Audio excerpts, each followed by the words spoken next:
From San Francisco, USA, it's Nato Green. Hello, Nato. Hello, Andy. Hello, Buglers. Andy, I told my 12-year-old that I was going to be doing the Bugle today, and they said, "Is that the one with your friend with the clown hair?" On this day in 1860, Edouard Léon Scott de Martinville made the oldest known recording of an audible human voice on his phonautograph machine. He recorded himself, they think, singing Au clair de la lune, a French folk song meaning "Oh Claire, you absolute lunatic."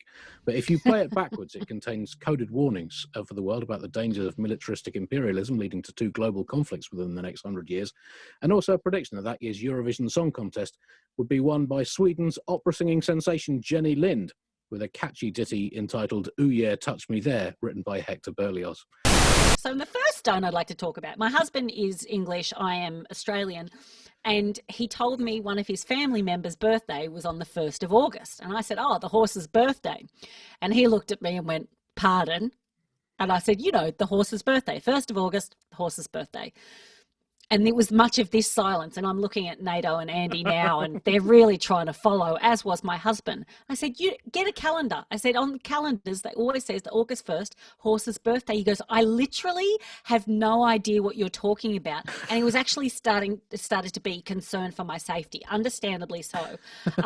It turns out that because we're from different hemispheres, horses' birthdays are at different times. So I never actually knew. And he said, "What horse?" I'm like, "The horse." He's like, "What horse? Whose horse?" I'm like, "I don't know." I'd never thought about it. I just thought it's the horse's birthday. It turns out that all horses, their birthdays are the 1st of August if they were born in the southern hemisphere. And in the northern hemisphere, I think it's the 1st of January or the 1st of February. But in lots of calendars, for some reason in Australia, probably because we have a massive gambling problem, we know the horse's birthday is the 1st of August. How has the news gone down in California that Prince Philip has temporarily, at least, departed this mortal world? Yeah, people in California are really grieving intensely, and there's a lot of tributes being passed around about his great contributions to the history of the last 100 years, and his work ethic. Someone who was able to build an entire career out of being a racist and dressing like a nutcracker. Yeah. With all due respect, yeah. Yeah. We shouldn't speak ill of the dead, but I think we can all agree that if he had died 15 years earlier, no one would have noticed. You're running out of tomato ketchup. Oh boy, this is a complete catastrophe, isn't it? Well, Andy, you're almost right. It is a national emergency, and it's wall-to-wall news coverage. But it's not actually. We're not running out of ketchup. We're running out of ketchup packets. Right. The little sachets, specifically, rather than the ketchup itself. Yeah, we have plenty of ketchup. Means of delivery. But it's the ketchup vector it's the great ketchup package shortage of 2021 because of the pivot to takeout orders. We ate all of the packets of ketchup while we've been sitting at home, and meanwhile, if you're following along, there are 690 million people in the world going hungry. So some restaurants have resorted to recognizing the depth of the crisis, have resorted to buying ketchup in bulk and dispensing it in individual cups instead of packets. And so, that shows the scale of the catastrophe, doesn't it, Nato? That's right. Yeah. Serving generic, non-branded ketchup. Do we fight the Cold War for nothing? I mean, you might as well just cut to the chase and call it squirty Stalin sauce. That's right. So, and I would say that when it's international news that you have changed the tiny container for a condiment, we have run out of news. The World Health Organization are just now urging Americans to keep a small bottle of hand sanitizer and ketchup on their person in case of COVID emergency at all times. Well, that's good advice. It is good advice. And what I love is, they're already making a movie about this. You know it. The great is it's called Ketchup, ? Catch Down. Right. And it stars Julia Roberts as a single mum working at a fast food chain store.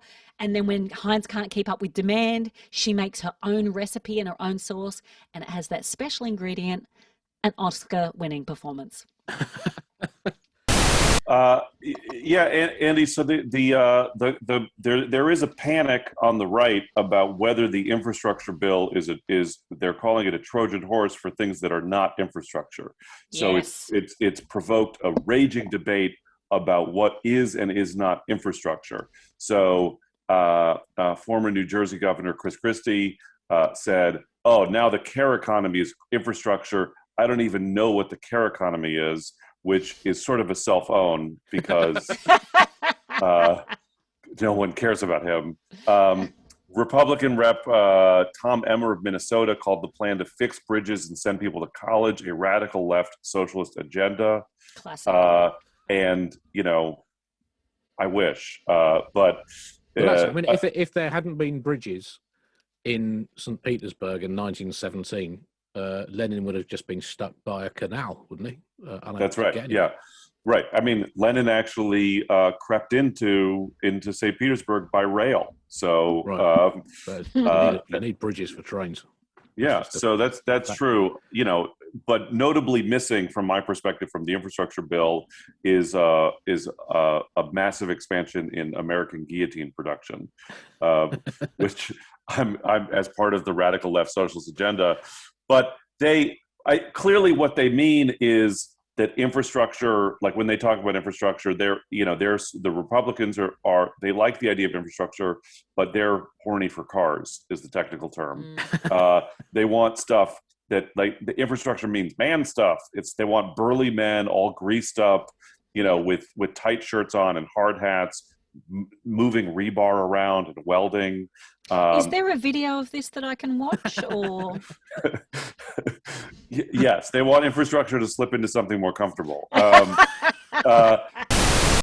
Andy, I'm sorry if I've talked about this before, but I talk about it anytime the word election comes up. Right. But Australia do so few things well that I need to spread the word of our voting gospel. We're very good at it. Okay. Right. Let me paint our picture. Number one, everyone has to vote. Everyone.